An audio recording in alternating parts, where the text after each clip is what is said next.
सुनावणीच्या दणक्यानंतर पूजा खेडकरचं आयएएस पद रद्द करण्यात आलेलं आहे। पूजा खेडकरचं आयएएस पद हे तात्पुरतं रद्द करण्यात आल्याची माहिती आहे। यूपीएससीचा पूजा खेडकरांना हा मोठा दणका म्हणता येईल। फसवणूक करणं आता पूजा खेडकरला चांगलंच भोवल्याचं दिसतंय।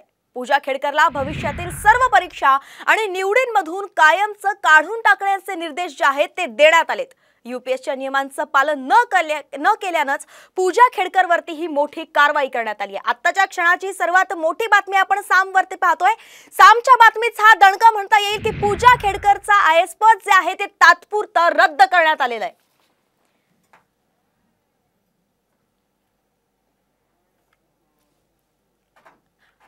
प्रतिनिधी प्रमोद जगताप आपल्या सोबत जोडले गेलेत। प्रमोद, नेमकं सविस्तर जे आहे ती कारवाई किंवा निर्देश जे देण्यात आले ते काय आहेत?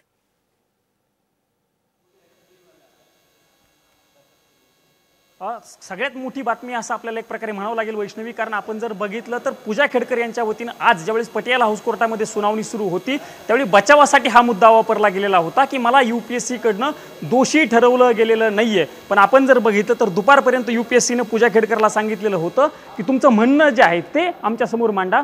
पण पूजा खेडकर म्हणणं मांडण्यासाठी हजर न राहिल्यामुळे यूपीएससीनं तिचं आयएएस पद जे आहे ते रद्द करण्याचा निर्णय घेतलेला आहे। हे रद्द करताना यूपीएससीने जे काही महत्त्वाचे मुद्दे मांडलेले आहेत त्यांनी असं म्हटलेलं आहे की 2009 ते 2023 पर्यंत आम्ही जवळपास 15,000 विद्यार्थ्यांचे रेकॉर्ड तपासले, मात्र त्यामध्ये एकही विद्यार्थी दोषी आढळलेला नाहीये। फक्त पूजा खेडकर जी आहे ती एकमेव दोषी आढळलेली आहे, त्यामुळे तिचं पद जे आहे ते आम्ही रद्द करण्याचा निर्णय घेत आहोत। खरं तर एकीकडे कोर्टामध्ये सुनावणी सुरू आहे, तिने अटकपूर्व जामिनासाठी अर्ज देखील केलेला आहे, त्यावरती उद्या कोर्ट निर्णय देणार आहे। पण त्यापूर्वी यूपीएससीने घेतलेला हा सगळ्यात मोठा निर्णय असा आपल्याला एक प्रकारे म्हणावं लागेल वैष्णवी। मागच्या काही दिवसांपासून देशभरामध्ये पूजा खेडकर यांचं प्रकरण गाजतंय। दिव्यांग प्रमाणपत्र असेल किंवा एक्स्ट्रा आयटम जे आहेत ते यूपीएससी परीक्षेमध्ये दिल्यामुळं पूजा खेडकर यांच्यावरती टीका होत होती।